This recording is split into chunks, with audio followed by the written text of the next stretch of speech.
For centuries, you've been told to ask God for what you need. Pray harder, beg louder, be more specific with your requests. Yet despite thousands of prayers, many remain unanswered. What if the entire foundation of petitionary prayer misses the deeper spiritual truth that Jesus actually taught? What if asking itself creates the very separation that blocks your good? Joel Goldsmith discovered a revolutionary principle that transforms everything you thought you knew about prayer. The phrase, "ask and you shall receive," has been catastrophically misunderstood by traditional religion.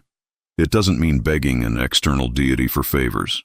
It means something far more powerful that places divine authority exactly where it belongs.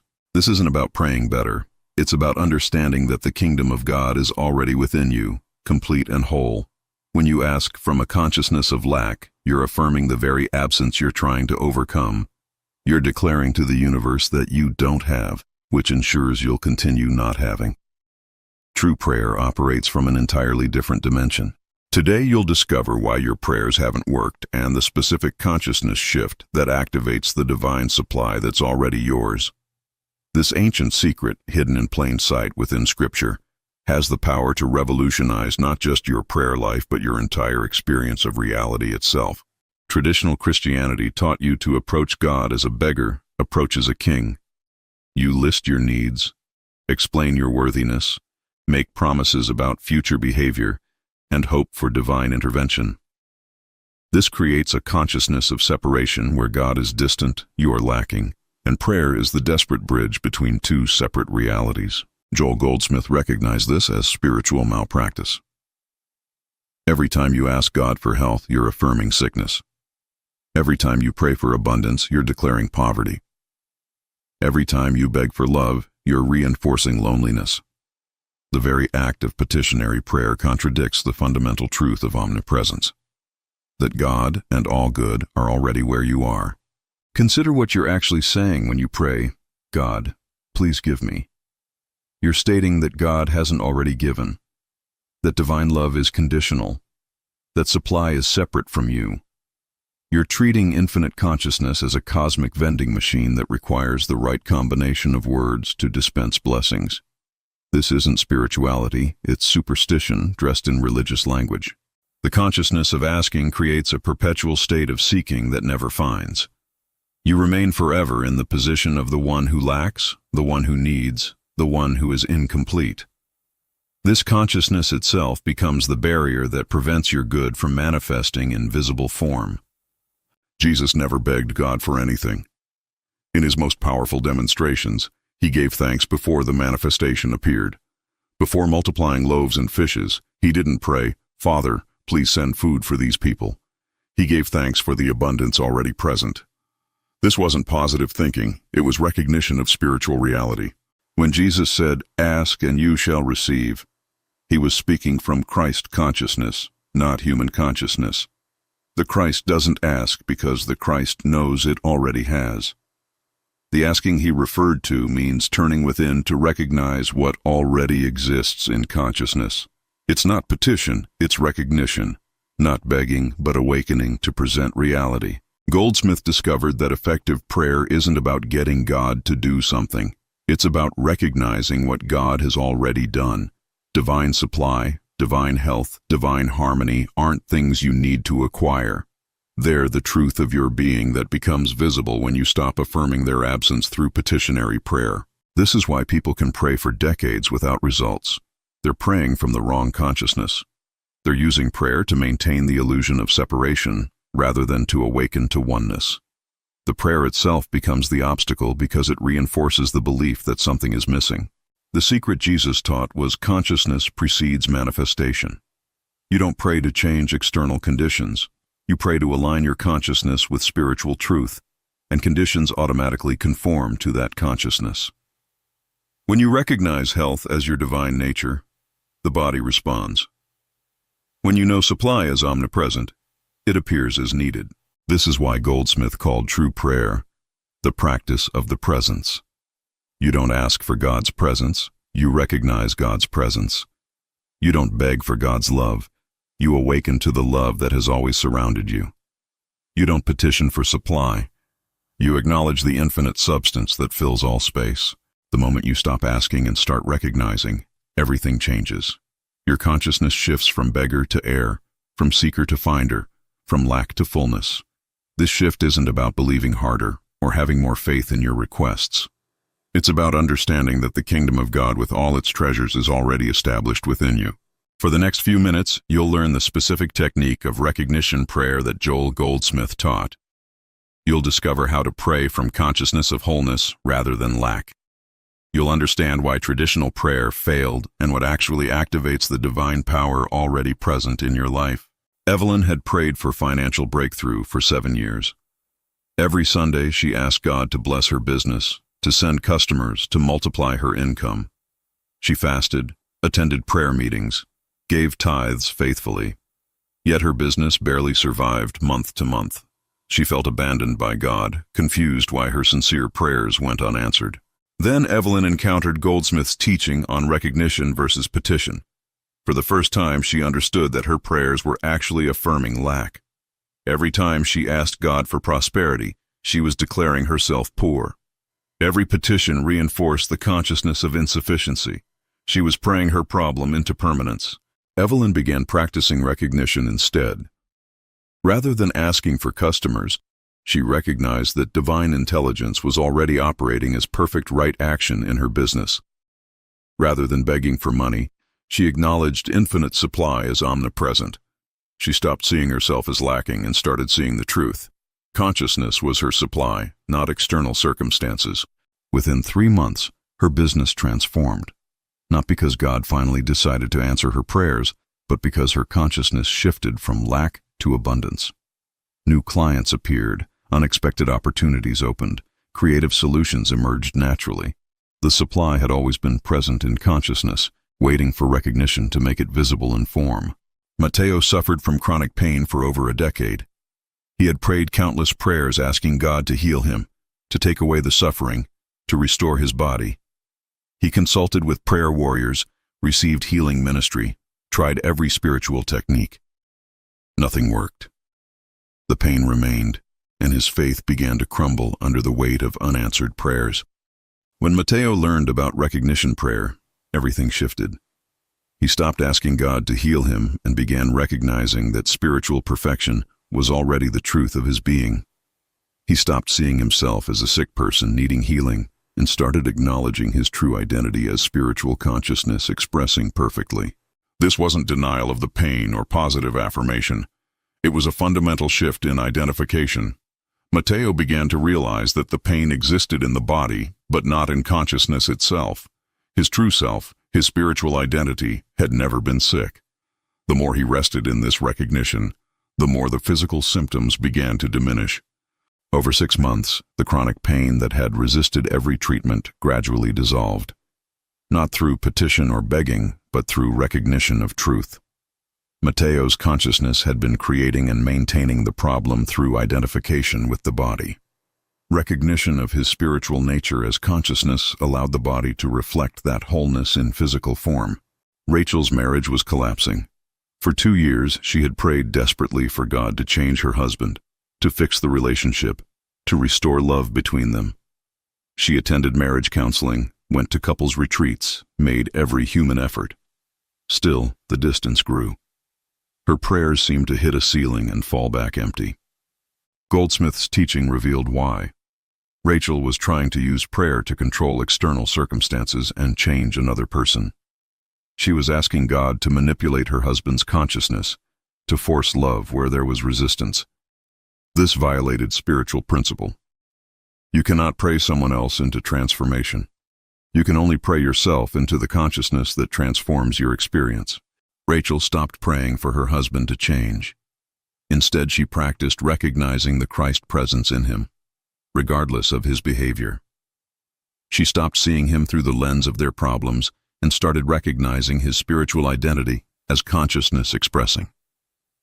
She released all attempts to control and simply rested in acknowledgement of the divine presence already operating. Within weeks, the entire dynamic shifted. Not because her husband suddenly changed, but because Rachel's consciousness transformed. As she stopped resisting what is and started recognizing spiritual truth, the relationship naturally harmonized. Her husband responded to the change in her consciousness. Love that had been blocked by her desperate petitions began to flow freely again. These aren't isolated miracles or lucky coincidences. They're demonstrations of a spiritual principle that operates with scientific precision. When you shift from petition to recognition, from asking to acknowledging, you align your consciousness with spiritual reality. And consciousness always externalizes as form and experience. This is the secret hidden in plain sight throughout Scripture. Joel Goldsmith spent decades proving this principle. He witnessed thousands of healings, not through begging God, but through recognizing God. He saw businesses restored, relationships healed, bodies regenerated, all through the practice of recognition prayer. Not one case required petitionary prayer. Every demonstration came through consciousness aligned with truth. The question isn't whether this works. The question is whether you're willing to abandon everything you were taught about prayer and embrace what actually operates. Are you ready to stop being a spiritual beggar and step into your identity as heir to the kingdom? Are you willing to stop asking and start recognizing? If these transformation stories inspire you to discover real prayer, like this video to help others find these teachings. Subscribe for more Joel Goldsmith wisdom that actually works. And comment which story resonated most deeply with your own spiritual journey today. So what exactly is recognition prayer? It begins with understanding that God is consciousness, not a person. Consciousness is omnipresent, which means it's already where you are, already operating as you, already complete and whole. Recognition prayer is the practice of acknowledging this present reality rather than petitioning for future intervention. The technique is simple but profound. When faced with any challenge, you don't ask God to fix it. You turn within and recognize that divine consciousness is already present, already perfect, already operating. You declare spiritual truth not as wishful thinking but as present fact. Health is, supply is, harmony is, not will be or might be. For example, if facing financial pressure, you don't pray, God, please send me money. You recognize, infinite supply is omnipresent. Consciousness is my source, and consciousness cannot be depleted. The abundance I seek is already established in consciousness and will appear in form as I recognize it. You're not trying to convince God. You're convincing yourself of truth. This practice feels uncomfortable at first because you've been conditioned to ask. Your ego wants to maintain its identity as the one who lacks. But as you persist in recognition, something remarkable happens. Your consciousness begins to shift. What you recognize within begins to manifest without. Not through magic, but through the spiritual law that consciousness creates experience. Another powerful technique Goldsmith taught is impersonalization. When you face a problem, you instinctively personalize it. My sickness, my lack, my troubled relationship.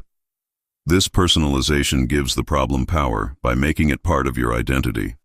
Recognition prayer requires you to impersonalize the challenge and recognize spiritual truth instead. When pain appears in the body, you don't say, my pain, as if you own it. You recognize, this is not my spiritual identity. I am consciousness, not body. Pain may appear in form, but it has no reality in truth. You're not denying the experience. You're refusing to give it power through identification. You're recognizing what's true beyond appearance. The same applies to financial pressure. You don't claim my poverty, but recognize, lack is not my consciousness. I am one with infinite supply. What appears as insufficiency has no power in spiritual reality. You're training your consciousness to align with truth rather than appearance, with principle rather than circumstance. This impersonalization isn't cold or unfeeling. It's the most practical spiritual tool available. When you stop identifying with problems, they lose their hold on your consciousness. When you stop giving them reality through your recognition, they begin to dissolve. What you withdraw consciousness from loses power. What you recognize as truth gains manifestation. Goldsmith also taught the practice of resting in the Word. After recognizing spiritual truth, you don't continue repeating affirmations endlessly.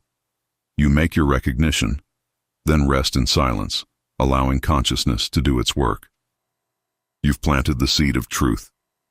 Now you trust the soil of consciousness to bring it to harvest without your anxious interference. This resting is not passive resignation, It's active trust in spiritual principle. You've aligned your consciousness with truth through recognition. Now you allow that truth to externalize without forcing, without fear, without constant checking to see if it's working yet. You rest in the confidence that consciousness always demonstrates as form when recognized. Many people fail here because they make their recognition, then immediately return to anxious petition. They recognize abundance for 5 minutes, then spend the next hour worrying about bills. They acknowledge health, then obsess over symptoms. This mixed consciousness cancels the recognition. You must rest in what you've recognized, letting it establish itself in consciousness. Think of it like planting a garden. You place the seed in soil, but you don't dig it up every hour to check if it's growing. You trust the principle of growth to operate. Recognition prayer works the same way. You recognize truth, then rest in trust while consciousness brings it into manifestation. The resting is as important as the recognition. The final element is gratitude, but not as you've practiced it. Traditional gratitude is often future-focused. Thank you, God, for what you're going to do. Recognition gratitude is present-focused. Thank you for what already is. You give thanks for the truth that's already established in consciousness, regardless of current appearances. This gratitude isn't pretending. It's acknowledging spiritual reality while appearances may contradict. You give thanks for perfect health even while symptoms persist, not to lie to yourself, but to recognize that health is already established in consciousness and will manifest as you remain faithful to that recognition. The gratitude anchors your consciousness in truth. Jesus demonstrated this perfectly. He gave thanks before the miracle appeared, because he recognized the abundance already present in consciousness. His gratitude wasn't for future provision, but for present reality. This is the consciousness that transforms water into wine, multiplies loaves, raises the dead. Not petition, but recognition sealed with gratitude. These 4 elements, recognition, impersonalization, resting, and gratitude, form the complete technique of consciousness prayer. Together they shift you from the beggar consciousness that produces nothing to the Christ consciousness that demonstrates everything. This is the prayer that actually works, because it aligns with how spiritual reality operates. The biggest obstacle you'll face is mental conditioning. You've spent years, maybe decades, approaching God as a petitioner. Every prayer meeting you attended reinforced asking. Every sermon emphasized requesting. Every religious song trained you to beg. This conditioning runs deep, and it will resist the consciousness shift required for recognition prayer. When you first attempt recognition, your mind will immediately revert to petition. You'll start recognizing abundance, then catch yourself asking for money. You'll begin acknowledging health, then slip into begging for healing. This is normal. You're not failing. You're retraining consciousness that has operated one way for your entire life. Persistence is required. The key is gentle correction without self-judgment. When you notice yourself petitioning, simply redirect to recognition. When you catch yourself asking, shift to acknowledging. Don't condemn yourself for the conditioning. Just consistently bring your attention back to recognition of present truth rather than petition for future change. Some people give up here, concluding that recognition prayer doesn't work. But the problem isn't the principle, it's the persistence. You can't practice recognition for 5 minutes after decades of petition and expect instant transformation. Consciousness shifts gradually as you consistently choose recognition over request, acknowledgement over asking. Another common obstacle is the desire for immediate results. You practice recognition for a week, and when circumstances don't instantly transform, you conclude it's not working. You return to petition because at least asking feels like you're doing something. This impatience sabotages the entire process. Joel Goldsmith was clear that consciousness transformation takes time. You're not trying to manipulate external circumstances quickly. You're establishing a new consciousness, and that consciousness will gradually externalize as improved conditions. Some demonstrations happen swiftly, others unfold over weeks or months. The timing isn't the issue, the consciousness is. Think of it like physical fitness. You don't go to the gym once and expect a transformed body. You consistently practice, and over time the results appear. Recognition prayer operates the same way. You consistently recognize truth regardless of appearances, and over time, your consciousness shifts. As consciousness shifts, manifestation follows. The paradox is that the less you focus on getting results, the faster results appear. When you practice recognition just to align with truth, without anxious attachment to outcomes, your consciousness stabilizes in truth. That stabilized consciousness naturally demonstrates. But when you practice recognition while constantly checking for results, your consciousness remains mixed between truth and appearance. You'll also face the obstacle of appearance contradicting your recognition. You recognize perfect health while pain intensifies. You acknowledge infinite supply while bills pile up. You declare harmony while conflict escalates. These contradictions test whether you're established in recognition or still dependent on appearances. This is where most people abandon recognition prayer. They interpret intensified appearances as evidence that recognition isn't working. But Goldsmith taught that appearances often intensify just before breakthrough. Why? Because you're bringing the false belief into consciousness to be dissolved. The very act of recognition illuminates what needs releasing. The practice here is to stand firm in recognition regardless of appearance, not through gritted teeth or forced denial, but through understanding that appearance is always lagging consciousness. What you see today reflects yesterday's consciousness. What you recognize today creates tomorrow's appearance. There's always a lag time. Professional athletes understand this. When learning a new technique, performance often gets worse before improving. The old pattern is being disrupted, creating temporary chaos before the new pattern establishes. Recognition prayer works identically. Appearances may worsen temporarily as old consciousness patterns are uprooted, but persistence in recognition always leads to demonstration. The final obstacle is other people's consciousness. You begin practicing recognition, establishing truth, and someone tells you that you're in denial, that you need to face reality, that you're being irresponsible. Their consciousness of limitation feels more real than your recognition of abundance.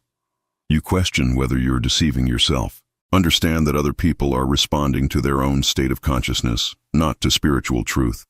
They see through the lens of material sense, which knows nothing of consciousness creating reality. Their doubt has no power over your demonstration unless you accept it into your consciousness. Your work is to remain faithful to recognition regardless of external opinions. Jesus faced this constantly. When he said, "She is not dead, but sleeping," they laughed at him. When he claimed oneness with the Father, they called him blasphemous. When he taught that the kingdom was within, they rejected it. He remained unmoved by their consciousness because he was established in truth. This is your model. If these obstacle-breaking techniques speak to your heart and help you stand firm in truth, like to support this consciousness content, subscribe for advanced Joel Goldsmith practices, and comment which obstacle you're ready to transform through recognition right now.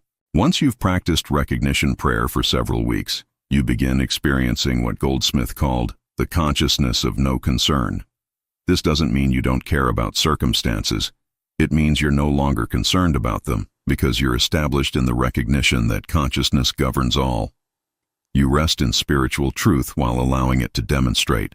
Elena reached this state after 3 months of consistent recognition practice. She had been anxious about her daughter's rebellious behavior for years, constantly worrying, trying to control, petitioning God for intervention. When she shifted to recognition, acknowledging the Christ presence operating in her daughter regardless of appearances, everything changed. Elena stopped trying to change her daughter. She simply rested in recognition that divine intelligence was already operating in her daughter's consciousness, bringing about perfect unfoldment. She released the anxiety, the control attempts, the desperate prayers. She entered the consciousness of no concern, not through indifference but through trust in spiritual principle. Within 2 months, her daughter's behavior naturally transformed, not because Elena stopped caring, but because she stopped interfering with consciousness. Her previous anxiety had actually been blocking the spiritual process. Her recognition and release allowed divine intelligence to operate unobstructed.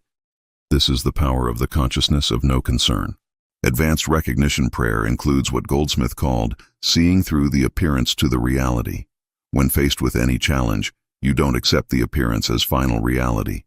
You recognize it as a suggestion, a temporary appearance that has no power when consciousness is aligned with truth. You see through it to the spiritual reality that's always present. Oliver applied this when his business partner betrayed him, stealing clients and intellectual property. The appearance screamed injustice, loss, victimization. Traditional prayer would have asked God to punish the betrayer or restore what was stolen, but Oliver practiced seeing through appearance to reality.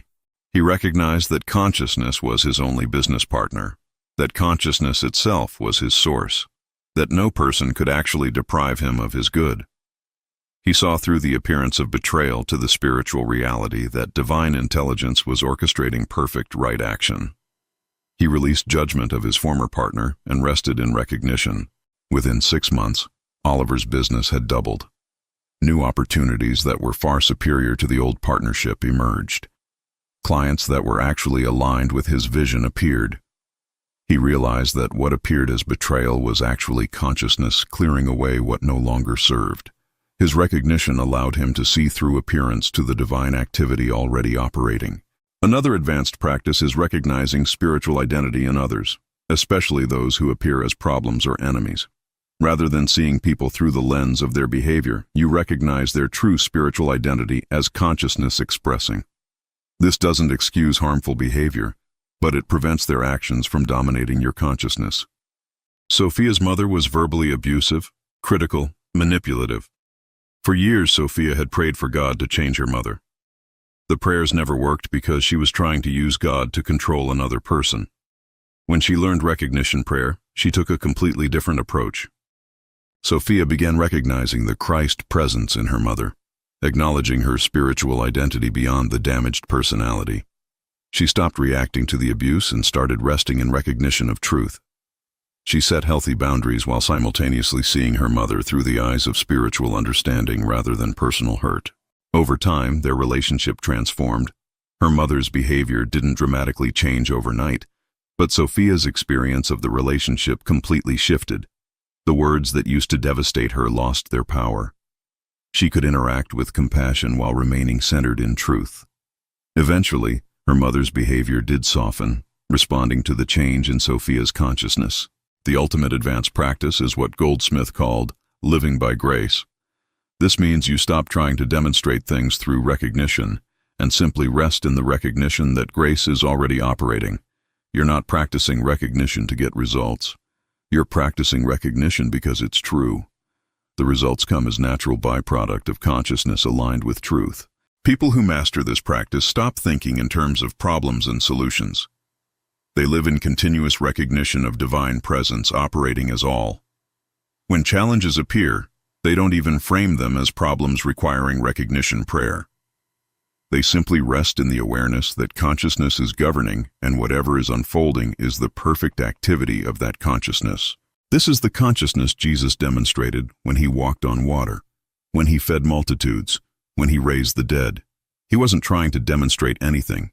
He was simply living in recognition of spiritual reality, and that consciousness naturally produced what appeared as miracles.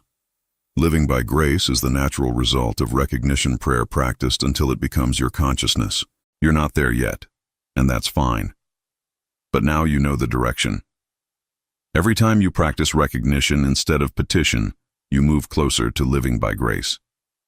Every time you acknowledge truth rather than asking for change, you establish consciousness in reality. This is the journey from petitionary prayer that fails to recognition consciousness that demonstrates. Now you understand why ask and you shall receive never worked the way you were taught. You've spent your life asking when you should have been recognizing. You've been petitioning when you should have been acknowledging. You've approached God as a beggar when your true identity is heir to the kingdom. Everything changes when you shift from petition to recognition. You stop being a spiritual beggar waiting for divine handouts. You become consciousness recognizing its own nature as infinite supply, perfect health, divine harmony. You stop trying to get God to do something and start recognizing what God has already established as truth. This isn't a new teaching. It's what Jesus actually meant, what the mystics throughout history understood, what Joel Goldsmith rediscovered and taught with clarity. The kingdom of God is within you now, not coming in the future. Divine supply surrounds you now, not waiting to be released. Perfect health is your spiritual identity now, not something to beg for. The only thing standing between you and the demonstration of all good is consciousness. And consciousness shifts through recognition, not petition. Every time you recognize truth instead of asking for change, you align with spiritual reality. Every time you acknowledge what is, rather than begging for what isn't, you establish consciousness in the kingdom that's already here. What happens now is entirely up to you. You can return to the old consciousness of petition, asking and hoping and waiting for God to do something. Or you can embrace recognition consciousness, acknowledging spiritual truth and allowing it to demonstrate in your experience. You can remain a beggar or step into your identity as heir. Joel Goldsmith proved this principle through decades of demonstration. Thousands of people have proven it in their own lives. The principle is established and operates with precision. The only variable is your willingness to shift consciousness from asking to recognizing, from petition to acknowledgement. Start today. Right now, whatever challenge you're facing, stop asking God to fix it. Instead, recognize the spiritual truth that already exists. If it's health, recognize that consciousness is your true identity and consciousness is perfect. If it's supply, recognize that consciousness is infinite and you are that consciousness expressing. Don't wait for feelings to confirm the recognition. Don't demand immediate results to prove it's working. Simply recognize truth because it's true. Rest in that recognition. Return to it whenever your mind slips into petition. Gradually, consistently, persistently, establish your consciousness in recognition rather than request. The transformation won't happen overnight. You're reversing decades of conditioning. You're establishing a completely new consciousness. This requires patience with yourself, persistence in practice, and faith in principle even when appearances contradict. But if you remain faithful to recognition, consciousness will shift. And when consciousness shifts, everything shifts. Remember the stories you heard earlier. Evelyn's business transformed when she stopped asking for prosperity and started recognizing omnipresent supply. Mateo's chronic pain dissolved when he stopped begging for healing and started acknowledging spiritual perfection. Rachel's marriage healed when she released petition and rested in recognition of divine presence. These aren't special people with unique gifts. They're ordinary individuals who learned what you're learning now and applied it with consistency. You have access to the same consciousness, the same principle, the same power. The only question is whether you'll actually practice recognition or return to the familiar pattern of petition. Joel Goldsmith left you this teaching as his gift to humanity. It cost him decades of practice, countless hours of meditation, and unwavering commitment to truth. Now it's yours. You know the secret hidden in plain sight throughout Scripture. You understand why asking never worked and recognition always does. The rest is up to you. You stand at a turning point. Everything you thought you knew about prayer has been dismantled. The foundation of petitionary religion has been revealed as misunderstanding of spiritual principle. You can't unknow what you now know. You can't return to innocent asking. You must choose recognition or petition, acknowledgement or request, truth or tradition. Choose recognition. Choose to see yourself not as beggar, but as consciousness expressing the infinite. Choose to acknowledge what already is, rather than plead for what isn't. Choose to rest in spiritual truth regardless of temporary appearances. Choose to be what you actually are, the place where divine consciousness recognizes itself. This is the prayer that works. This is the consciousness that demonstrates. This is the truth that sets you free from endless asking that produces nothing. You are not separate from God hoping for blessings. You are consciousness itself. And all that consciousness is, you are. Recognition of this truth is the only prayer you'll ever need. If your understanding of prayer has been transformed by these Joel Goldsmith secrets, like this video to help others discover real spiritual power, subscribe for more consciousness teachings that actually demonstrate, and comment, I practice recognition, to confirm your commitment to truth over tradition. My friends, for centuries the world has repeated the words of the Master, "Seek ye first the kingdom of God." And yet very few have paused long enough to ask where this kingdom is to be found, or why so many sincere seekers feel as though they are walking in circles, praying without answer, striving without peace. And so I want to speak to you not as one offering a new doctrine, but as one reminding you of what Jesus himself revealed so simply, so plainly, that the human mind overlooked it. The kingdom of God is within you, not above you, not ahead of you, not hidden in some distant geography, nor reserved for a future moment after death. Within you, within your consciousness, within the very life you are living at this instant. You see, the tragedy of much spiritual seeking is that it begins with the assumption that God is absent. And when you believe God is absent, your entire search becomes an attempt to bring God from somewhere else into your experience. And when you believe the kingdom is far off, your spiritual journey becomes a lifelong effort to reach what seems forever beyond your grasp. But the Master did not say, "Seek to bring the kingdom," nor did he ask you to journey toward it as though it were an object hidden behind the stars. He revealed a presence already here, already complete, already functioning as the very life of your being. If you have ever cried out, "Where is God? Why does God feel distant?"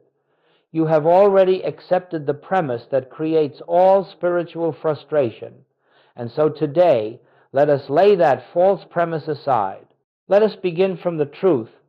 Let us begin from the recognition that God is not a traveler who must arrive, not a power that must be summoned, not a reward that must be earned. God is the living presence at the center of your consciousness, the invisible life that is your life, the infinite love that animates every breath and movement of your existence. You have not been failing in your spiritual search. You have simply been taught to look outward when Jesus pointed inward. You have been told to strive for what must be realized, not achieved. And so, as we embark upon this journey together, let us do so with a humble willingness to release the old idea of God as a far-off being who occasionally intervenes, and open ourselves to the recognition of God as the very essence of our own being. In this hour, I invite you not to strive, not to struggle, but to awaken, to discover that the kingdom you have sought so long with such earnestness has never been hidden from you. It has been present, fully present, within the depths of your own consciousness, awaiting only your recognition. And as this recognition dawns, you will find yourself at peace, not because you have reached God, but because you have discovered that God has never departed from you. Now let us look more deeply into the very reason spiritual seekers become weary, discouraged, and disheartened in their search for God. It is not because God is difficult to find. It is not because heaven is hidden behind a veil that only the worthy may lift. It is because almost the entire world, including the religious world, has trained us to seek God where God is not. And when you seek where God is not, you can only return empty-handed, no matter how sincere your prayer or how devout your heart. Consider for a moment how many times you have turned to the outer world expecting it to reveal God to you, expecting a person, a sign, a manifestation, a change in circumstance, a divine intervention to prove that God is present. And yet every time you do this, you unknowingly affirm a belief the Master never taught, that God is separate from you, separate from your consciousness, separate from your very life. And the moment you accept separation, even unconsciously, you cannot help but feel the weight of spiritual loneliness, the ache of believing God is somewhere you are not. When the mind believes in distance, it naturally seeks solutions in distance. It prays from a sense of lack. It reaches outward in desperation. It tries to bring God down into the moment or to coax peace into a troubled situation. But my friends, this is the very reason prayer feels unanswered. Not because God is withholding anything, but because we are praying from a premise that has no spiritual foundation, the premise of absence. Do you see the problem? If you pray as though God is far, you reinforce the illusion of distance. If you believe the kingdom is ahead of you, You bind yourself to endless searching. If you imagine that God's guidance, God's provision, or God's healing must travel toward you from outside, you silently deny the truth that God is the life of your being here now, fully present and wholly complete. This is why the world's seekers grow tired. It is not the search that exhausts them, it is the direction of the search. Outward effort consumes energy, inward realization restores it. Outward effort breeds fear, inward realization releases it. Outward effort implies that something essential is missing, inward realization reveals that nothing has ever been absent. The frustration so many experience in their spiritual lives arises from an innocent but fundamental misunderstanding. The belief that God's presence must be obtained rather than recognized, sought rather than realized, requested rather than revealed from within. And as long as the mind believes that God and man stand apart, your prayers, your meditations, your spiritual practices will feel like attempts to bridge an impossible distance. Let us be very clear. You are not frustrated because God is silent. You are frustrated because you have been listening in the wrong direction. When you look outward for what is already within, you can only encounter emptiness. But when you turn within, even slightly, even with the smallest mustard seed willingness, you begin to feel a subtle shift, a softening, a quiet assurance.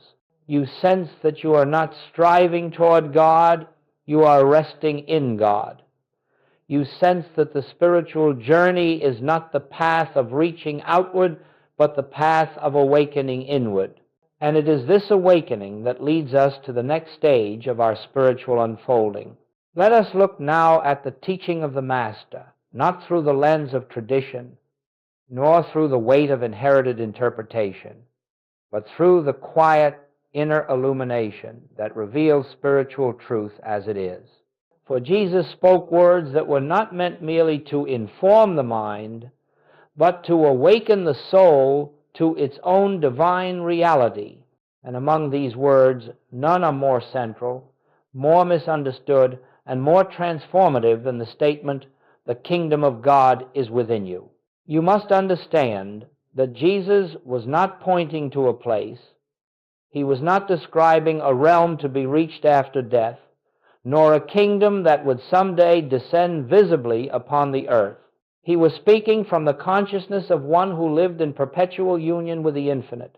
When he used the word kingdom, he was describing the awareness of God's presence, an awareness that transcends time, transcends form, and reveals itself as the substance of all being. And when he declared that this kingdom is within you, he tore down every doctrine of distance that humanity had built around God. But the human mind, bound to the senses, could not grasp such a revelation. And so through the centuries, the teachings of Jesus were interpreted through the framework of duality, God above and man below, heaven in the future and struggle in the present. Yet Jesus himself never taught duality. He taught oneness. He taught immediacy. He taught the infinite nearness of God. I and my Father are one. The Father is within me. My kingdom is not of this world. Let us look now at the teaching of the Master, not through the lens of tradition, nor through the weight of inherited interpretation, but through the quiet inner illumination that reveals spiritual truth as it is. For Jesus spoke words that were not meant merely to inform the mind, but to awaken the soul to its own divine reality. And among these words, none are more central, more misunderstood, and more transformative than the statement, "The kingdom of God is within you." Let us look now at the teaching of the Master, not through the lens of tradition, nor through the weight of inherited interpretation, but through the quiet inner illumination that reveals spiritual truth as it is. For Jesus spoke words that were not meant merely to inform the mind, but to awaken the soul to its own divine reality. And among these words, none are more central, more misunderstood, and more transformative than the statement, The kingdom of God is within you. The moment you imagine the kingdom as something to be entered through effort, you have already stepped outside it. But the moment you realize that God is the very essence of your being, the very breath that moves through you, the very intelligence that animates your life, you have already entered the kingdom without moving an inch. For this kingdom is not reached by time or distance, it is revealed through recognition. Do you see the problem? If you pray as though God is far, you reinforce the illusion of distance. If you believe the kingdom is ahead of you, you bind yourself to endless searching. If you imagine that God's guidance, God's provision, or God's healing must travel toward you from outside, you silently deny the truth that God is the life of your being here now, fully present and wholly complete. It is the unchanging, invisible reality behind all visible form. And when he declared that this kingdom is within you, he tore down every doctrine of distance that humanity had built around God. In this recognition, spiritual seeking begins to change shape. You are no longer reaching outward for God's presence. You are no longer waiting for a future manifestation. You are no longer living in anticipation of a divine intervention that may or may not come. Instead, you are awakening to the truth that the presence you seek is the very consciousness with which you are listening to these words. It is the unchanging, invisible reality behind all visible form. And it is here, in this dawning realization, that the shift from asking God to realizing God begins. When we read Jesus through Goldsmith's consciousness, we discover that the teachings were never meant to direct us toward a future salvation, but toward a present realization. They were never meant to create believers, but revealers, not followers of doctrine, but awakeners to the inner Christ, the inner kingdom, the inner presence that has always been the life of our being. The world prays in one way, and the Christ consciousness prays in another. The world prays by petition, God, please do this for me. Please intervene. Please fix. Please repair. But the Master and all who have awakened as he awakened pray by realization. They do not try to bring God into a situation. They do not attempt to persuade God to act. They rest in the quiet, knowing that God, being infinite, omnipresent, and indivisible, is already the only presence in that situation, whether or not appearances agree. This is the radical shift that Joel Goldsmith emphasized. Prayer is not a method of getting God to do something. Prayer is the realization that God already is all. And this realization becomes possible only when we stop treating God as though he were outside our own being. You see, the moment you ask God to enter a circumstance, you have implicitly assumed his absence. And the moment you assume his absence, you cannot possibly experience his presence, for the very premise of your prayer is separation. The bootless cry, as Goldsmith called it, is the prayer of a mind that imagines God is somewhere else. But when you understand the truth, when you realize that God is not coming from afar, that God is not outside the problem, not outside the body, not outside the relationship, you stop trying to reach outward and you begin to rest inwardly. You begin to sense that there is a presence at the core of your being, a presence that does not need your persuasion, your pleading, or your pressure. You begin to discover that God is not the answer to your prayer. God is the silence that reveals there was never a question. Let us be very practical here. When you ask God to heal a condition, you are assuming a power apart from God, a power that caused the illness. When you ask God to fix a relationship, you are assuming that another person holds power over your peace. When you ask God to open a door, you are assuming that human circumstance can block divine activity. All of this is spiritual impossibility. There is no power apart from God. There is no presence apart from God. There is no activity, no substance, no law that can stand outside the one. And so Goldsmith would say, stop giving power to the problem. Realize that God is the only power present, and the problem dissolves of itself. This is the essence of the shift.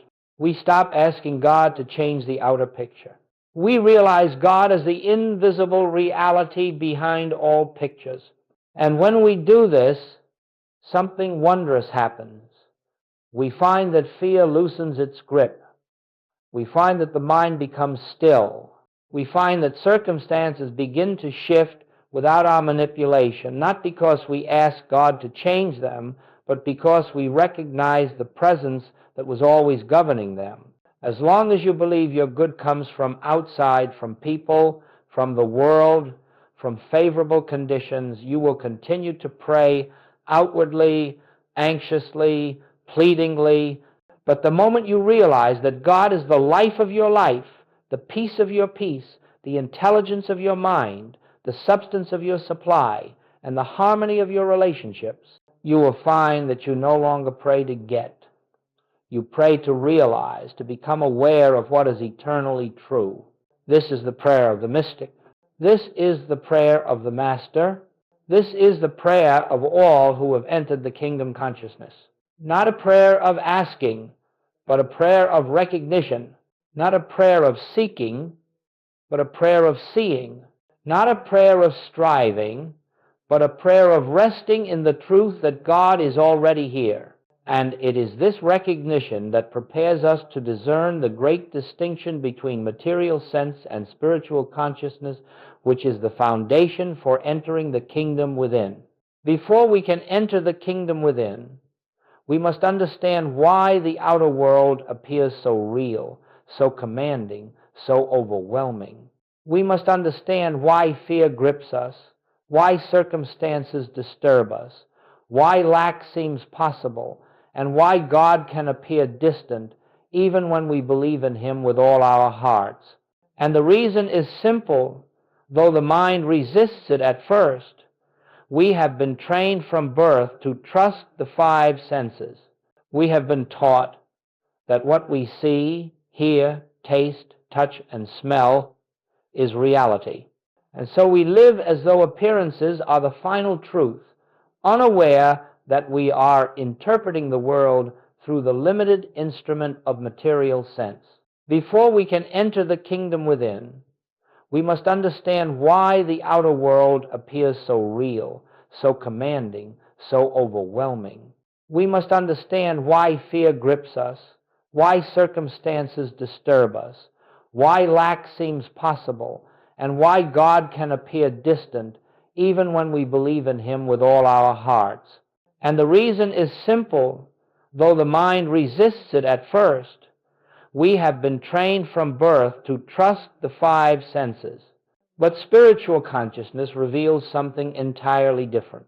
Spiritual consciousness is the awareness that God alone is the reality of all being. God alone is the life of every person.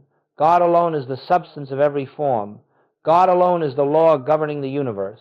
And because God is indivisible, infinite, and omnipresent, there is no true power apart from God, no second presence, no second cause, no opposing force that can threaten the harmony already established in spirit.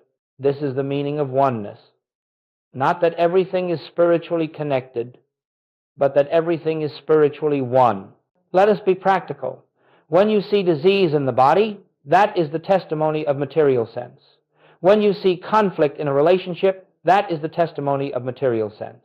When you see lack in your affairs, that is the testimony of material sense. When you see danger in the world, that too is the testimony of material sense. And if you accept these testimonies as the truth, you will experience fear, doubt, and separation, because you are living as though appearances possess reality, authority, and power.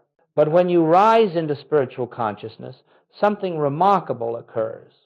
You begin to recognize that all appearance, whether harmonious or discordant, is but the play of the senses. Behind the appearance stands the spiritual reality, unchanged, and unchanging. God, the only presence. God, the only power. God, the only law. God, the only life. God, the only substance. And as this recognition deepens, the outer picture begins to shift, not because you changed it through mental effort, but because you no longer give it the power it never possessed. Goldsmith would often say, you do not heal a condition. You reveal the presence of God, and the condition yields. And this is the essence of spiritual consciousness, the awareness of what is eternally true, regardless of what the senses report. The world may say, there is danger. Spiritual consciousness whispers, God is here.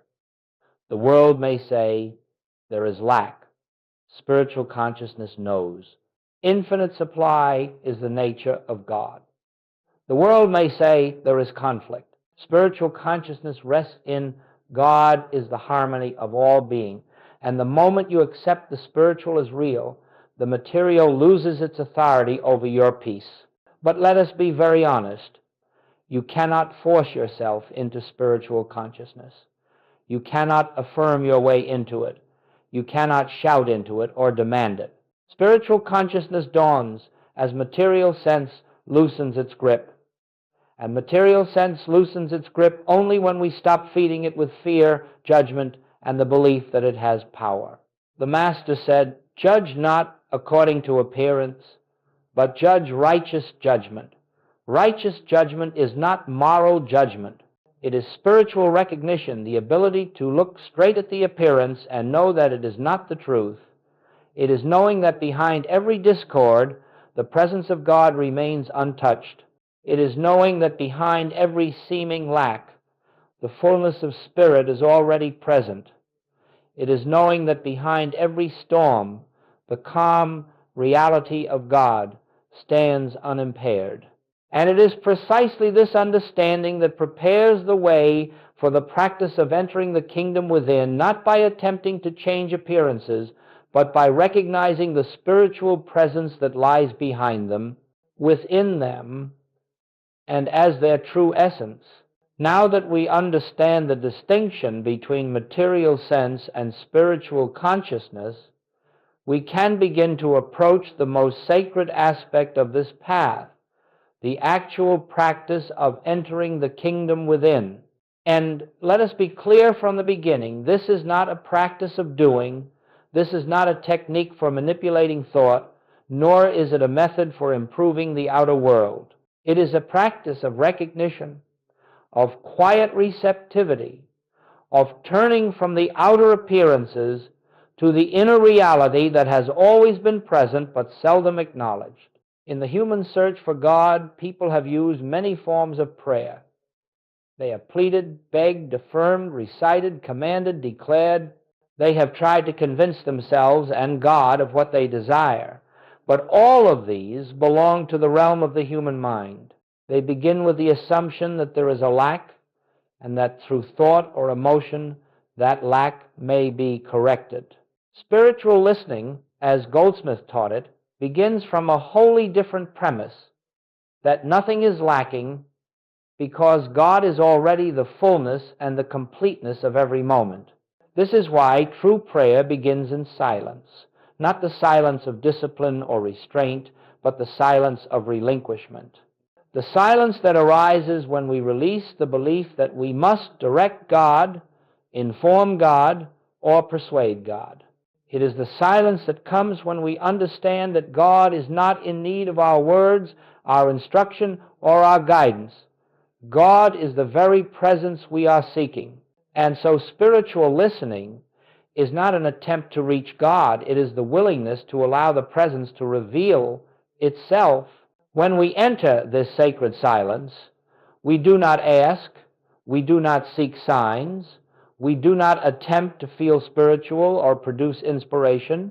We simply become still, inwardly still, and allow the truth to disclose itself. For spiritual truth is not created by the mind. It is revealed to the mind that is quiet enough to receive it. And what is revealed? Not always words, not always messages. More often, it is a subtle sense of peace that is not of this world, a soft assurance that does not come from reason, a gentle awareness that something real, something profound, something eternal is present right where you are. And when that presence is felt, even faintly, you have begun to enter the kingdom. For the kingdom is not a realm of thought, it is the atmosphere of God realized within your consciousness.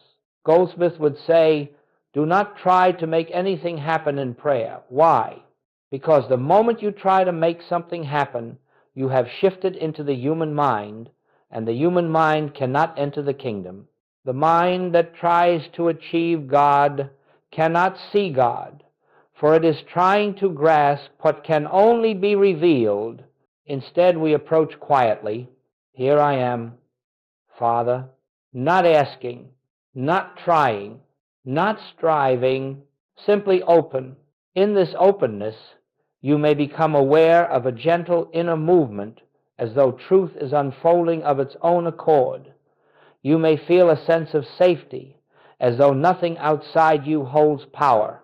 You may feel the burdens of the day loosening as though their weight was never truly yours, or you may simply feel nothing at all, yet know inwardly that something deep and invisible is taking place. This is the beginning of spiritual listening, a turning from the outer world of effect to the inner world of cause, a willingness to let God be God. And the more often you return to this stillness, not as a duty, but as a refuge, the more natural it becomes. You begin to sense the presence not only in meditation, but in the ordinary moments of life, standing in a doorway, pausing in the midst of a conversation, resting between breaths, and awareness begins to permeate your experience. The kingdom is here. Do not measure your progress. Do not attempt to capture the feeling. Simply return again and again to the stillness in which God reveals himself not as a distant being, but as the life of your own being. This is the practice by which the walls of material sense begin to thin and the light of spiritual consciousness begins to shine through. It is the doorway into the kingdom within.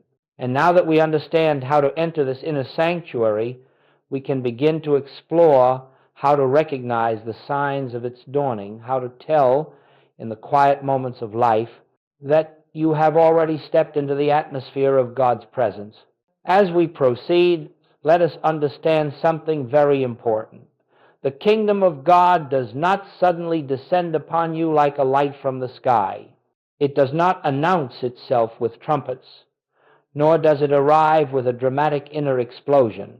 The kingdom reveals itself in the quietest of ways, in subtle shifts of perception, in gentle movements of awareness, in moments so simple you might overlook them if you are searching for something grand. You see, the kingdom is not a future attainment. It is a present reality. And the moment your consciousness begins to relax into the truth of God's nearness, the signs of the kingdom begin to show themselves. They do not appear in the outer world first. They appear within you. And when they appear, they carry a distinct quality, a softness, a stillness, a peace that the world cannot imitate.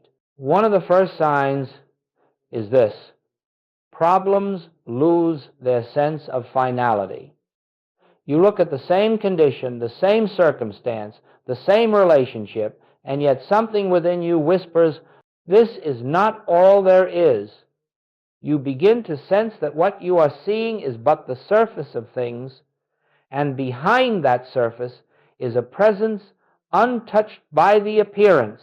This quiet sense of something more is the first hint that spiritual consciousness is dawning. Another sign is the easing of inattention. Not necessarily the disappearance of all outer challenges, but the loosening of the emotional grip they once held on you. You begin to observe instead of react. You begin to watch instead of fear. Even in the midst of difficulty, there arises a center of stillness, a feeling that you are upheld by something greater than the circumstance. This stillness is not self-made. It is the fragrance of the kingdom. A third sign is that you stop trying to fix life through human effort. This is not passivity. It is trust. You no longer rush to manipulate outer events or control outcomes. Instead, you turn within first. You pause, you listen, you remember the presence, and in that remembrance, you find guidance that does not come from thinking, but from knowing. When decisions arise from this inner knowing, they carry peace instead of fear. That peace is the evidence of the kingdom. You may also notice that forgiveness begins to happen without effort. Not because you have willed yourself to forgive, but because the sense of separation itself begins to dissolve. You start seeing others not as separate personalities capable of harming you, but as expressions of the same divine life struggling through human limitation. The enemy becomes a brother. The insult loses power.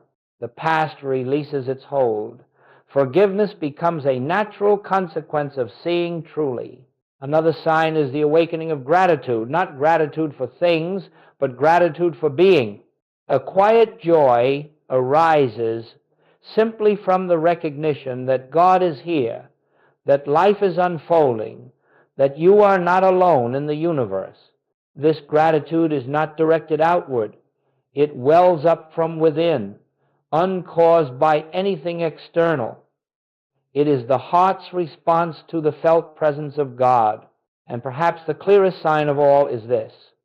You begin to sense that nothing is outside God. You may find yourself pausing throughout the day and silently recognizing God is here. In the grocery store, in a conversation, in a moment of conflict, in the stillness before sleep, something deep within acknowledges the presence, not as a belief, not as a philosophy, but as an inner fact. This recognition is the kingdom. You do not have to be perfect to experience these signs.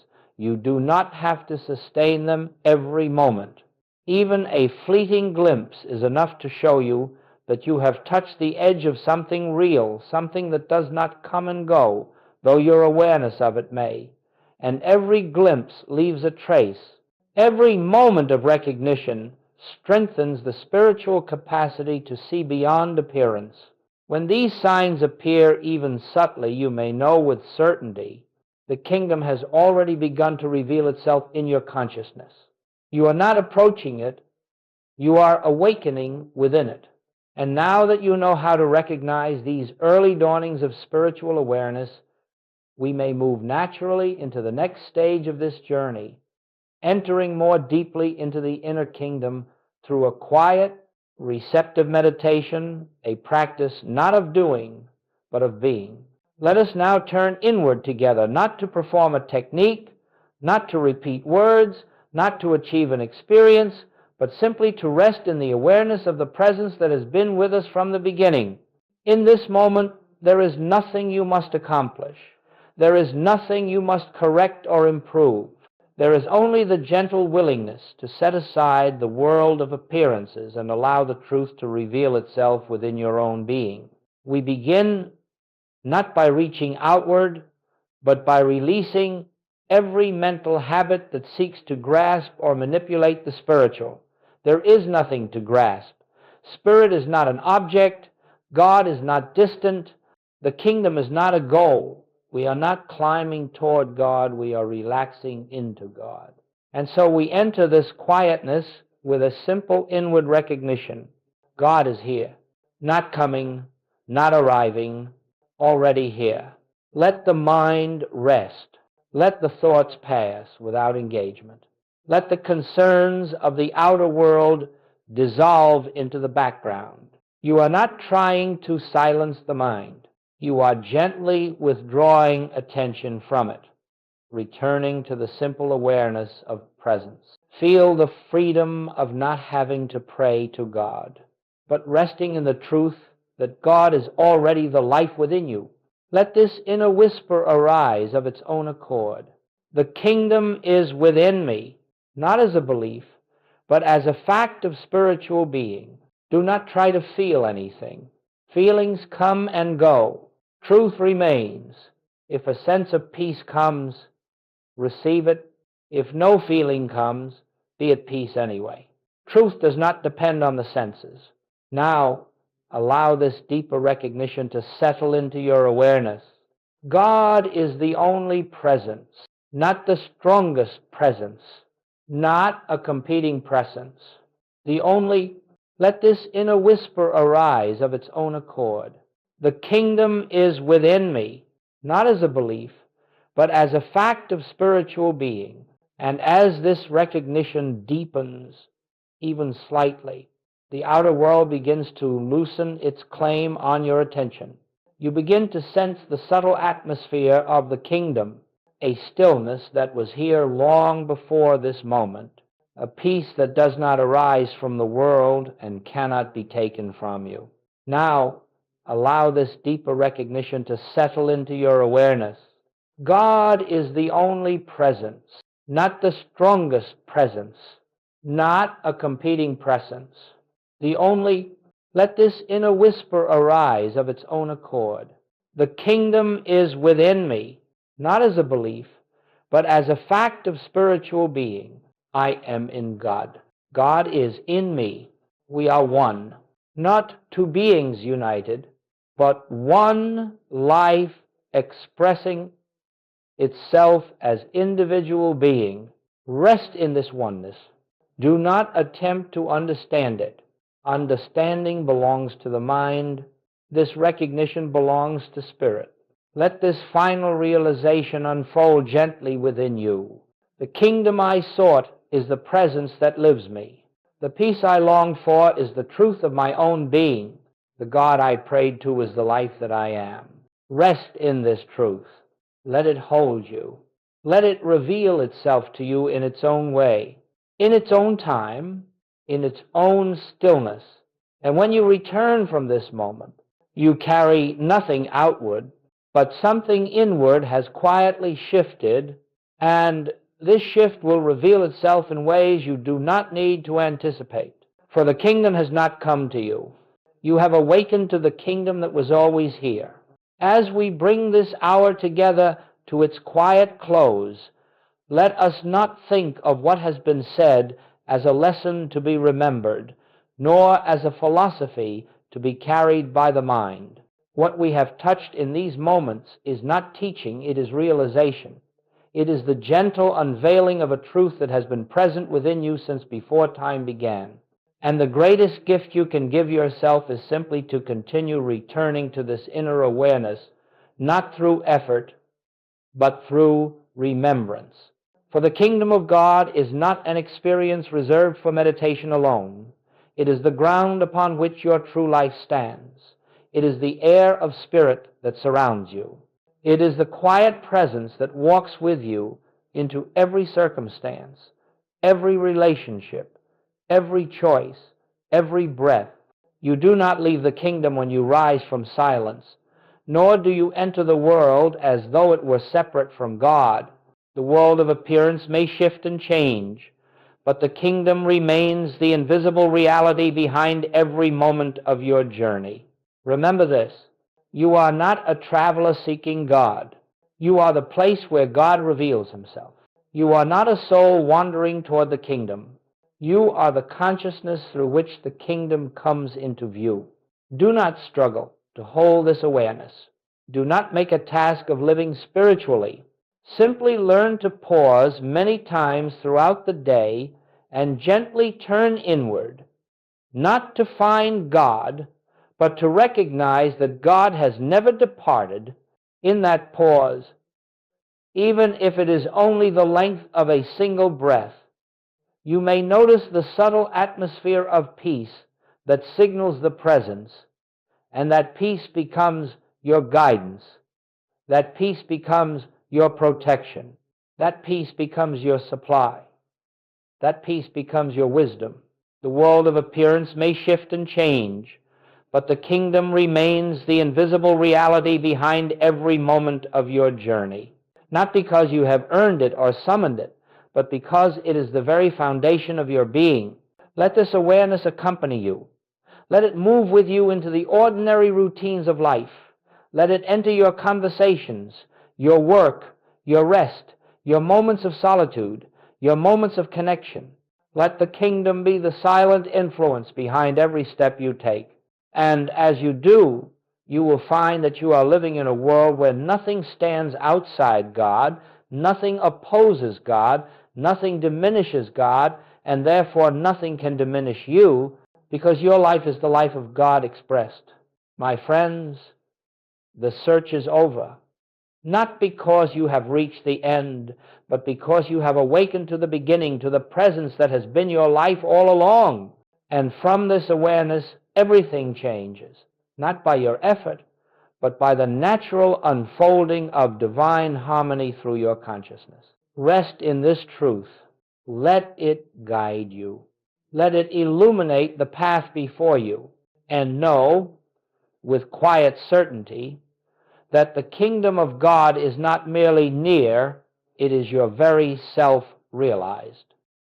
When the consciousness awakens to the realization of I am, life ceases to be a series of random experiences and begins to unfold as divine order.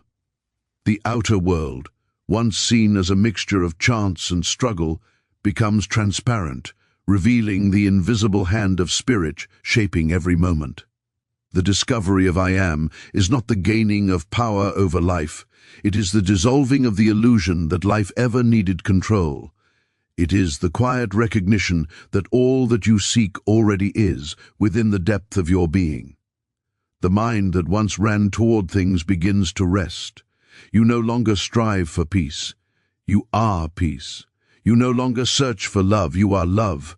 You no longer demand abundance. You are the very expression of infinite sufficiency. The I am is the still center of the universe, and as you live from it, all appearances of limitation fade as morning mist before the sun. What changes is not the outer scene, but the awareness through which you behold it. And in that new vision, every form begins to reveal its true substance, God manifesting as life, as harmony, as wholeness. When you say, I am tired, I am poor, I am afraid, you unknowingly claim limitation. But when you rest in the pure I am without attaching any description, you return to the fountainhead of being where nothing is lacking. In that sacred silence, the false identity dissolves, the self that struggles, competes, and fears, and what remains is the effortless flow of grace. You become a witness to life, not its victim. You find that all things necessary to your fulfillment come gently, without strain, because they were never separate from you. To live from I am is to live without resistance. It is to walk through the world with open hands and a quiet heart, knowing that the same presence which sustains the stars breathes through you. You begin to see God not as something to reach for, but as the very essence of your own awareness. This realization does not change the world, it changes the One, who sees the world. And through that inner transformation, the outer begins to reflect the peace that was there all along. For when you fully embrace the power of I am, you find that nothing truly needed to change, only your recognition that you already are that which you sought to become. Awakening to divine identity, realizing the truth of I am awakens you to your divine nature. Life is no longer random or chaotic, but an expression of divine order unfolding through consciousness. Transformation through awareness, not circumstance. True change does not occur in outer conditions, but in inner awareness. Once consciousness shifts, the world mirrors that inner peace and harmony. The end of striving, when you live from the awareness of I am, you stop chasing after peace, love, and abundance, because you are the very source of these qualities. Freedom from limitation, every label attached to I am, such as I am tired or I am afraid, limits the infinite self. Returning to the pure I am dissolves those illusions and reveals the boundless nature of being. union with the presence. To embrace I am is to recognize God as the essence of your own awareness. You no longer seek the divine outside yourself. You live as the expression of divine life, moving effortlessly in harmony with all creation. Awakening to the realization of I am is the quiet moment when the veil between the visible and invisible world thins, and you begin to sense that life is not happening to you, but through you. It is a turning within, a sacred recognition that your true identity is not the personality, the history, or the name by which the world knows you. Beneath all those passing forms, there is a silent awareness that simply is. That presence, the I am, has never been born, never changed, never suffered, and never died. It is the same life that animates the universe, breathing through you as its perfect expression. When this awareness dawns, a profound peace begins to flow, because you realize that the self you once tried so hard to protect or improve was never the real you. Before this awakening, life appears as a sequence of opposites: gain and loss, joy and sorrow, success and failure. You live reacting to conditions, believing they determine your state of being. But once you touch the truth of I am, the axis shifts.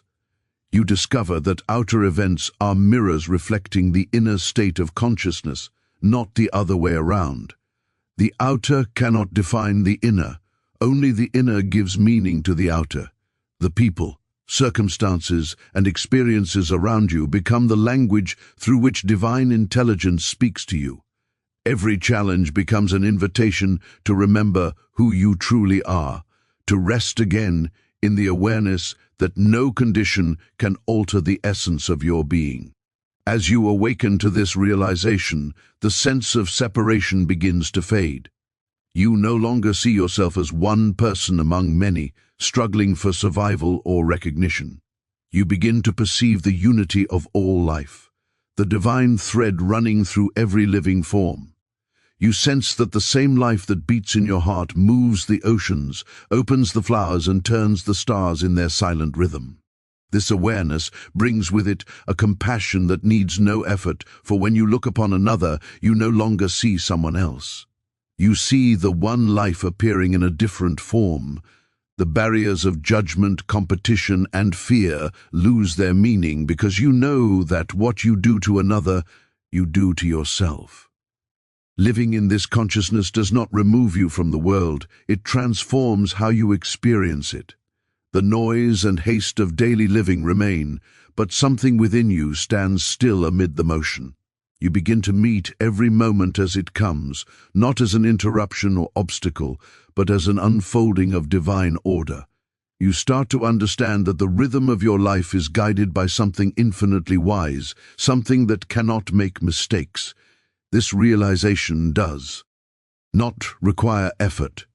It comes through surrender. The ego no longer tries to direct life, it yields to the presence that knows the way. In the light of I am, even the idea of personal accomplishment fades. You see that the talents you express, the thoughts that arise, the love you share, are not yours to claim, but gifts of the infinite flowing through you. Gratitude replaces pride, and humility replaces striving. You live with open hands, receiving what each moment brings and releasing it just as freely. There is a deep contentment in knowing that you are not the doer, but the instrument through which divine life sings its melody. This awakening is not achieved through study or discipline alone. It happens in stillness, when you stop searching for something outside yourself and turn inward to the quiet awareness that has been present all along. In that stillness, you hear the whisper of the eternal saying, "Be still and know that I am," and in that knowing, all fear dissolves, for you realize that you have never been apart from the source. You are that which is, and always has been, pure, unchanging, and whole. True transformation does not occur in the shifting scenes of the outer world, but in the awakening of inner awareness. The mind is accustomed to believing that change must be achieved through effort, by altering circumstances, people, or conditions, but this belief is born from forgetfulness of one's divine center. When consciousness is rooted in the awareness of I am, life begins to unfold differently.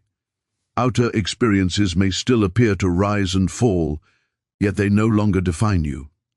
What once brought anxiety or joy becomes merely an image passing before the stillness of your being. You begin to see that the real revolution is not of events, but of perception. When awareness deepens, the same world is seen through new eyes. The problems that once demanded correction lose their urgency because they no longer hold power over you. They are seen for what they truly are: temporary projections of thought without substance apart from your attention. In that quiet recognition, a great peace arises. You no longer rush to fix appearances, for you know that every form, pleasant or painful, is a shadow of consciousness itself. As the light within grows brighter, the shadows rearrange themselves without effort. This is the mystery of spiritual transformation. The outer follows the inner as naturally as a reflection follows the movement of light. The ego lives in the realm of opposites. It measures progress by visible results, clings to control, and fears uncertainty. But once you begin to live from the awareness of I am, a higher rhythm takes over. You are no longer bound by reaction, you become a witness. You realize that every event carries a hidden blessing, a message from the divine intelligence that governs all things.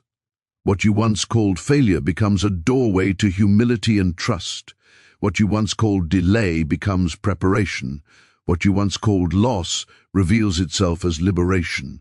The outer experience remains, but your inner vision transforms it into revelation. This shift in consciousness changes the way you move through life. Instead of struggling to mold reality, you allow it to unfold according to divine law.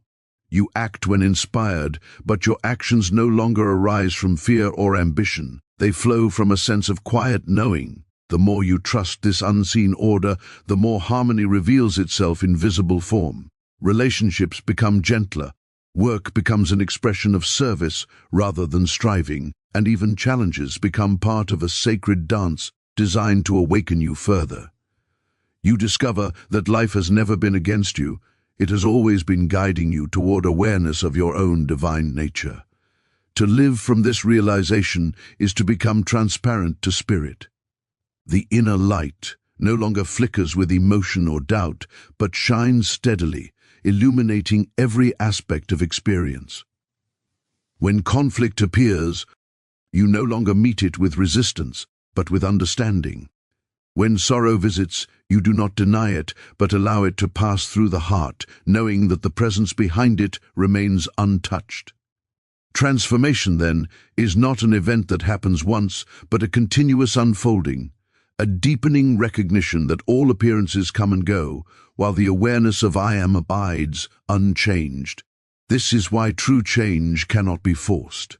It blossoms naturally as you rest in the stillness of being. The outer world reorganizes itself in harmony with your inner peace. You do not make it happen, you allow it to happen. Every moment of acceptance, every pause in judgment, every act of surrender opens the door wider for grace to enter. Slowly, gently, you realize that the power you sought to control the world was never needed. The world was always the mirror of your consciousness. When the mirror reflects love, understanding, and peace, the images it shows you are transformed, and thus, without effort, without struggle, life itself becomes the visible expression of the invisible truth you have found within.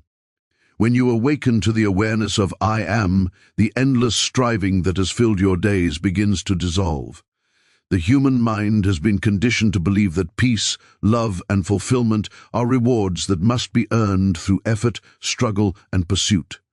You have been taught to search for meaning outside yourself, to seek approval, possessions, or achievements as proof of your worth. Yet all striving carries within it the unspoken belief that something is missing, that you are not already complete. When the realization of I am dawns, that belief falls away like a shadow exposed to the sun. You recognize that what you have been seeking was never apart from you. The very peace you chased was the essence of your own being. The love you longed for was the fragrance of your own heart.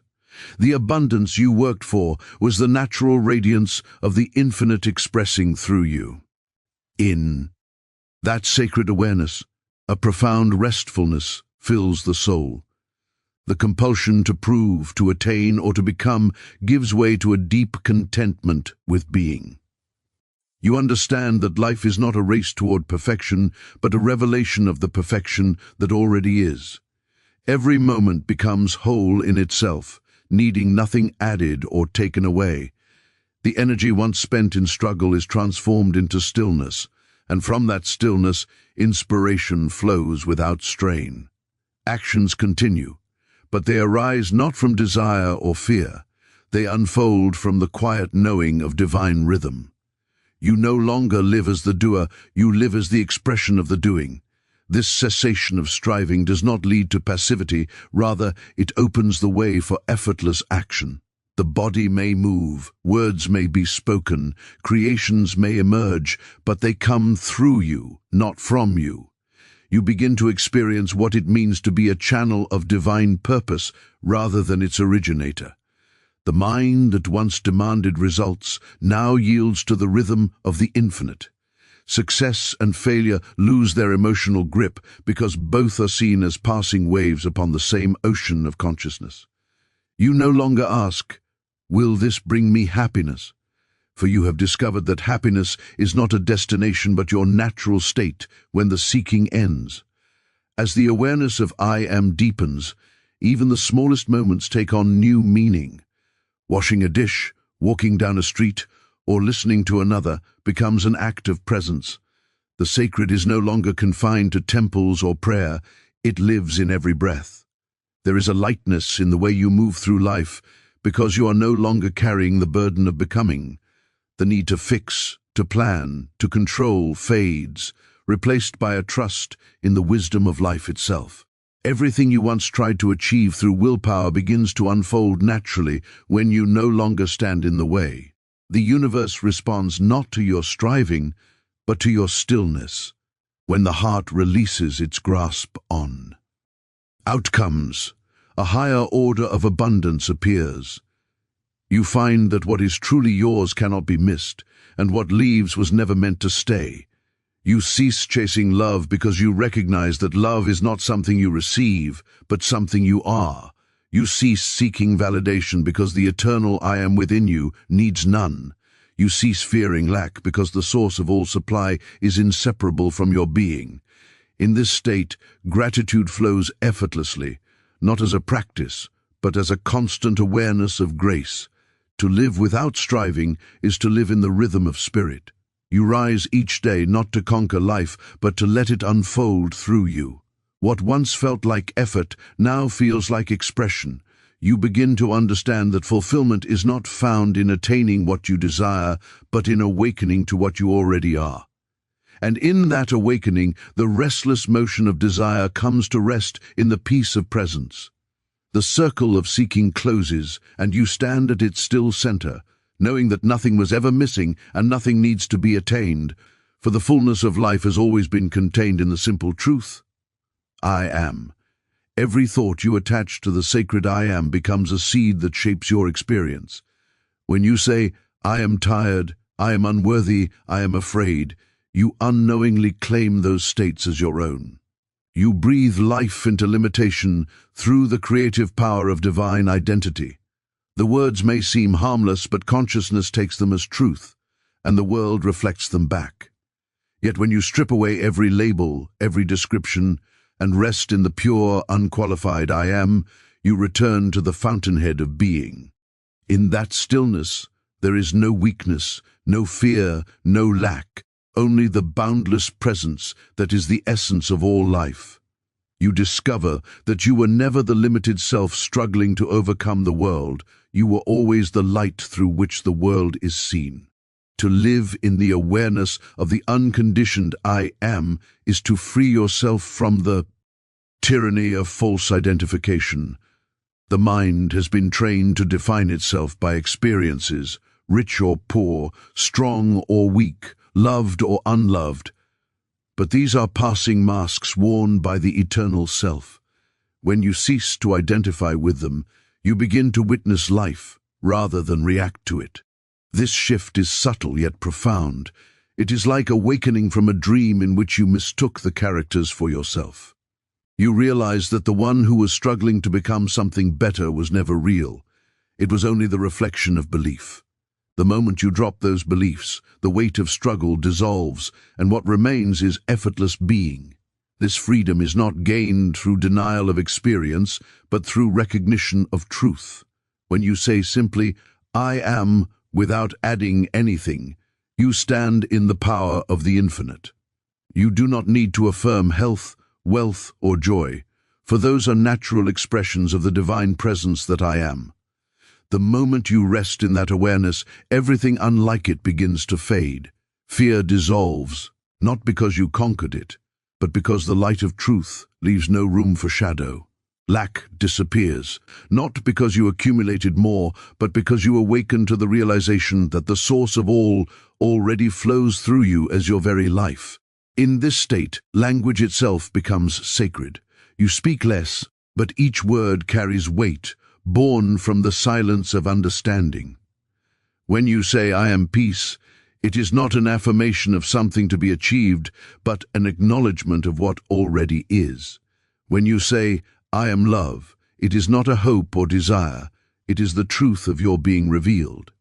The words become instruments of creation, shaping reality through the vibration of awareness rather than effort.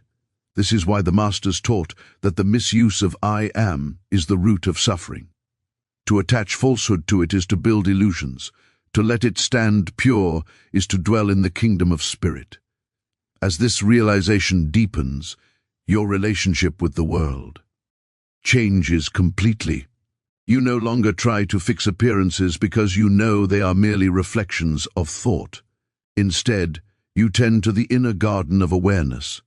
Every time you remember "I am," you water the seed of truth, and it bears fruit in perfect order. Health blooms where there was discord, peace arises where there was confusion, abundance flows where there was fear of lack. Yet these changes come not as miracles imposed from above, but as natural consequences of alignment with reality. To live from the pure "I am" is to live beyond duality. You cease to be a seeker, for you have found the source. You cease to be afraid, for there is no second power to threaten you. You cease to strive for love, for you recognize yourself as its living expression. In this awareness, the self-made walls of limitation fall away and you stand free, not because you became more, but because you remembered what you have always been. To embrace "I am" is to awaken to the truth that the presence you have been seeking outside, yourself, has been within you all along. For lifetimes, humanity has searched for God in temples, books, and distant heavens, yet all the while, the silent voice within has whispered, "Be still and know that I am." This realization does not come with thunder or revelation, but through a deep stillness that dissolves the illusion of separation. When the awareness of "I am" dawns, the idea of a God apart from you fades. You no longer speak to the divine as a beggar asking for gifts, but as a child awakening in its parent's embrace. You recognize that you and the presence are not two. You are the expression of the same infinite life that forms the stars, the oceans, and the breath moving gently through your chest. In this state of realization, prayer transforms. It ceases to be petition and becomes communion. You do not pray for things. You rest in the awareness that all things are already fulfilled in the infinite mind that is your own. The longing that once reached outward now turns inward and finds rest in the quiet joy of unity. The sense of absence dissolves, for how can that which is omnipresent be missing?